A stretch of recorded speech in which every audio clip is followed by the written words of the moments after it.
কিন্তু রাজনৈতিক পরিসরে রয়েছি। আমার সামনে কিন্তু আমার পরিবারে দুজন এমন ব্যক্তিত্ব ছিলেন, একজন 9 বারের সাংসদ বা 7 বারের সাংসদ, আমার ঠিক নাম্বারটা মনে নেই, আমার মামা গুরুদাস দাশগুপ্ত। তিনি যে ফ্ল্যাটটাতে থাকতেন এবং মারা গেছেন, সেই ফ্ল্যাটটাতে আপনারা কেউ থাকবেন না, এখনো আছে ফ্ল্যাটটা, কেউ থাকবেন না।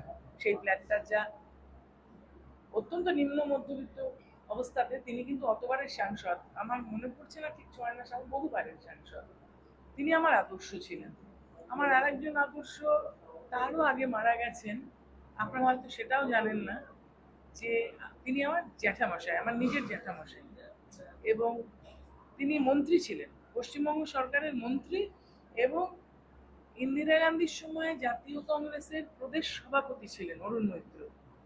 তিনি যখন মারা গেছেন, তিনি ওই যখন মিনিস্ট্রি চলে গেল, যখন তিনি আর সভাপতি ছিলেন না, তিনি একটা ছোট স্টেশনারি দোকান চালাতেন লেক গার্ডেন্সে। তাই করে তার জীবিকা নির্বাহ হতো, ছোট স্টেশনারি দোকান। সুতরাং আমি তো সেই টাইপের পরিবারেরই। সেখান থেকে আমি নিজের চেষ্টায় ডাক্তার হয়েছি।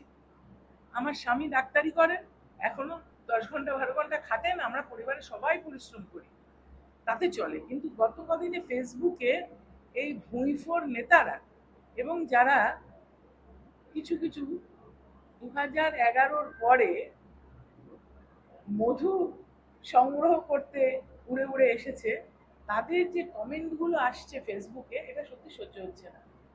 কেননা তারা জানেই না যে কার সম্বন্ধে বলছে, এবং তারা জানেই না যে বিগত কয়েক বছরে যে বৈভব, যে অস্বচ্ছতা, যে দুর্বৃত্তায়ন ঘটেছিল, তাতে আমার কোনো সহমত ছিল না, এবং সেটা নিয়ে আমার অনেক বাতানুবাদ হয়েছে বিভিন্ন স্তরে। এবং বিভিন্ন স্তরে যে ধরনের অনৈতিকতা ছিল, সেগুলোর সঙ্গে আমার সংঘাত হয়েছে। দলের বাইরে তো বটেই, কেননা আমি তো রাজনীতি শুরু করেছি, আপনাকে বললাম যে ধরুন 84 সালে প্রথম কাজ, এবং বিগত 5-7 বছরের এই বৈভব, এতে আমি অভ্যস্ত নই। অত্যন্ত মধ্যবিত্ত জীবন যাপন করতে অভ্যস্ত, এবং আমি মনে করি যে যদি রাজনীতি করতে হয়, সমাজসেবা করতে হয়, মানুষের জন্য কাজ করতে হয়, তাহলে নিজেকে মানুষের সঙ্গে মিলিয়ে দিতে হবে, বিলিয়ে দিতে হবে। তাহলে মানুষের যে সমাজ ব্যবস্থার মধ্যে অবস্থান, সেই অবস্থানটাকেই আমরা বিশ্বাস করি, এটা পারিবারিকভাবে করি। এবং আমি মানসিকতার দিক দিয়েও সেই লোক। তাকে যদি ফেসবুকে ছোট ছোট কেউ এইভাবে আক্রমণ করে, এটা অনুচিত, অন্যায়। তারা 2011-য় ক্ষমতায় আসার পরে তৃণমূল কংগ্রেস, তারা দলে এসেছে, আমি তাদের চিনি, কিন্তু নিশ্চয়ই আমি জেলা খুব বেশি নয়, বিভিন্ন জায়গা থেকে কমেন্ট আসছে, আপনারা খুললেই বুঝতে পারবেন আমার ফেসবুক বা আমি এটা করতে পারি না, ফেসবুক আমি করতে পারি না, যারা করতে পারে তারা আমাকে দিচ্ছে, আমি দেখছি। সুতরাং আমি মনে করলাম যে এই অস্বচ্ছতার বিরুদ্ধে এবং এই বৈভবের বিরুদ্ধে এবং এই যে প্রাতিষ্ঠানিক দুর্নীতির বিরুদ্ধে সর্বস্তরে নিশ্চয়ই কিছু বলার প্রয়োজন আছে, কোনো একটা পদক্ষেপ নেওয়ার প্রয়োজন আছে। এবং আজকে যেটা আমি বলতে চাই সেটা হচ্ছে যে নির্বাচনের যে ফলাফল, বিশেষ করে এই জেলায় যেখানকার আমি সাংগঠনিক সভাপতি, আমাকে কিন্তু তার দায়ভার নিয়ে নৈতিক অধিকার আমার আছে যে এটা স্বীকার করে নেওয়া যে নিশ্চয়ই আমারও কোনো ভুল ভ্রান্তি আছে দল পরিচালনা, যার জন্য এই রেজাল্ট হয়েছে। তার জন্য আমি পদত্যাগপত্র পাঠিয়েছি আমাদের রাজ্য সভাপতি সুব্রত বক্সির কাছে। আমি সভাপতির পদ থেকে পদত্যাগ করেছি। এই কথাটা আপনাদেরকে জানানোর জন্য আমি আপনাদের সঙ্গে আমি কথা বলিনি, কেননা কথা বলাটা খুব মুশকিল হয়ে পড়ে, ফোনে টোনে পাওয়া যায় না, উনি তো ব্যস্ত থাকেন, খুবই ব্যস্ত থাকেন, সেজন্য ওনাকে 10 বছর থেকে আর ফোনে কথা বলা যায় না।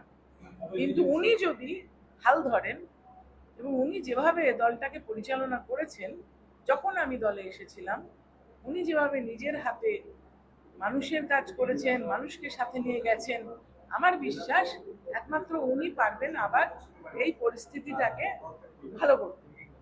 কিন্তু একটা হঠাৎ করে কোনো ভুঁইফোর সংস্থা আসলো, তারা এসে ধমকালো। সবচেয়ে বড় কথা যে এখানে এসে এইখানে বসে ধমকে যাচ্ছে। আমি রাজনীতি করছি ধরুন 40-42 বছর, একটা মেয়ের বয়স 22 বছর, সে এসে এখানে ধমকে যাচ্ছে। নাম আপনারা বুঝে নিন। হ্যাঁ, তাই তারা তো সারাক্ষণ ধমকাচ্ছে কি করে পলিটিক্স করতে হবে, কি করে ভোট করতে হবে, কি করে। এবারে ভোটটা আপনি দেখুন, সারা বাংলা জুড়ে ভোটের ব্যবস্থাটা দেখুন। সর্বনাশ করার মূলে যদি কেউ থাকে তাহলে ওই সংস্থা একেবারে সর্বনাশ করে দিয়েছে। দেখুন, আমি যে বললাম যে উনি খুব ব্যস্ত ছিলেন, ইলেকশন চলছিল, তার আগেও তারা এসে মিথ্যা কথা বলেছে, বিভিন্ন মানুষকে তারা ভুল পথে চালিত করেছে। সুতরাং ধরুন একজনকে বললো আপনি যান ওইখানে গিয়ে নাচ করুন, তাহলে আপনি টিকিট পাবেন, ওইখানে গিয়ে গান করুন। আমি কথা বলছি, আপনি বুঝে নিন বাকিটা। যেভাবে তারা পরিচালনা করেছে আমার দলকে সর্বনাশ করে দিয়েছে, এবং যেভাবে এখান থেকেও মানুষকে লেলিয়ে দেওয়া হয়েছে পার্লামেন্টের ভিতরে বসে কাঁচা খিস্তি করছে, আমি সেই সব মানুষ এসে মিসোজিনিস্টিক মানুষদের আধিপত্য মানতে পারছি না। সুতরাং আমি গেছে ওটা কালকে, ওনারা পেয়েছেন কিনা আমি জানি না, কিন্তু আমার কাছে রিসিপ্ট কপি আছে। শুধু দিয়েছি।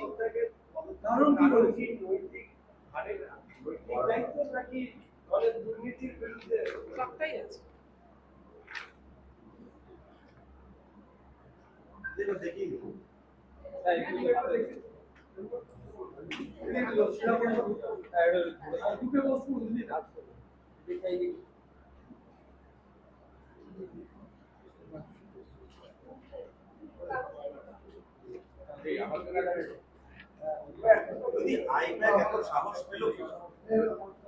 আমি তো আইপ্যাককে নিয়োগ করিনি, নিয়োগকর্তারাই বলতে পারবেন। কিন্তু ওইটুকুটুকু বাচ্চা ছেলেমেয়েরা কিভাবে আমাদেরকে কর্মীদেরকে হেনস্থা করেছে, কর্মীদেরকে গালমন্দ করেছে, এবং ওনাদের চালিত পথ নিশ্চয়ই সঠিক ছিল না, যার জন্য এই বিপর্যয় বলে আমার মনে হয়। সে কথাটাও আমার এখানে লেখা আছে।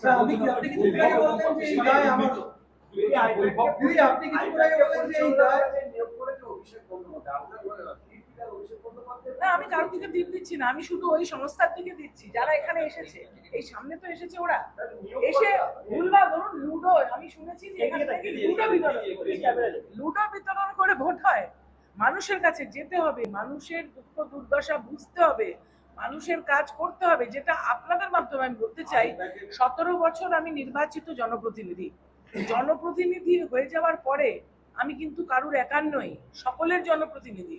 এবং অবারিত দ্বার আমার বাড়ি এখান থেকে 3 কিলোমিটার, এবং সেই 3 কিলোমিটারের যে আমার বাড়ির অফিস 24 ঘন্টা খোলা থাকে, বাইরে আবার একটা লেটার বক্স লাগানো আছে। যার যা অভিযোগ, অভাব, দাবি সেই বাক্সে দেয় বা অফিসে এসে দেয়, এবং অফিসে 24 ঘন্টা লোক আমাকে দেয়। কারুর যদি কোনো রকমের অভিযোগ থাকতো আমি সঙ্গে সঙ্গে সেটা চেষ্টা করতাম সুরাহা করতে, পুলিশ দিয়ে হোক, কোনো অসুস্থ মানুষ থাকলে তাকে ভর্তি করে হোক, কোনো মানুষের হয়তো অর্থনৈতিক সহযোগিতা প্রয়োজন, সেটা বিভিন্ন প্রতিষ্ঠান থেকে দেওয়া হয়, বিভিন্ন অফিস থেকে পাওয়া যায় সরকারি, সেইখানে ডিরেক্ট করে। কারুর হয়তো পাড়ার রাস্তাটা খারাপ, সেইখানে কোনো পাড়ায় লাইট নেই, জল নেই, এমন কাজ করা হয়েছে জানেন ভারতবর্ষে। এই অফিসটার বাইরে যে চৌমাথা, মতুরাম চৌমাথায় ভারতবর্ষের একমাত্র ন্যাশনাল হাইওয়ের তলা দিয়ে চলা